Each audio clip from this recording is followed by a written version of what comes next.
வணக்கம் ஆர்வலர்கள். நான் இரண்டாம் சமுத்திரகுப்தரின் மகன். நான் தனது சகோதரரான ராமகுப்தருடன் வாரிசுரிமைக்கு போராடி ஆட்சிக்கு வந்தேன். நான் தனது சிறப்பு பெயர்கள் விக்ரமாதித்யா சகாரி, நரேந்திர சந்திரா, சிம்ம சந்திரா, நரேந்திர சிம்ஹா, தேவராஜா, தேவகுப்தா மற்றும் தேவஸ்ரீ. தனது அரசின் எல்லைகளை போர்கள் மற்றும் திருமண உறவுகள் மூலம் விரிவுபடுத்தினேன்.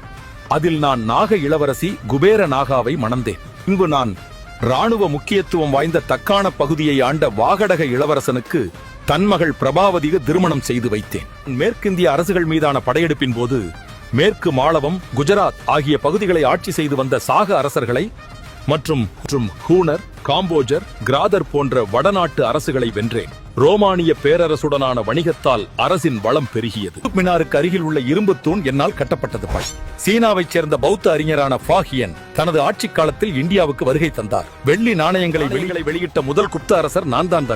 உதயகிரி குகை கல்வெட்டு, மதுரா கல்வெட்டு மற்றும் சாஞ்சி கல்வெட்டு இரண்டாம் சந்திரகுப்தரின் கல்வெட்டு. அவையில் நவரத்தின அறிஞர்கள் உள்ளனர்.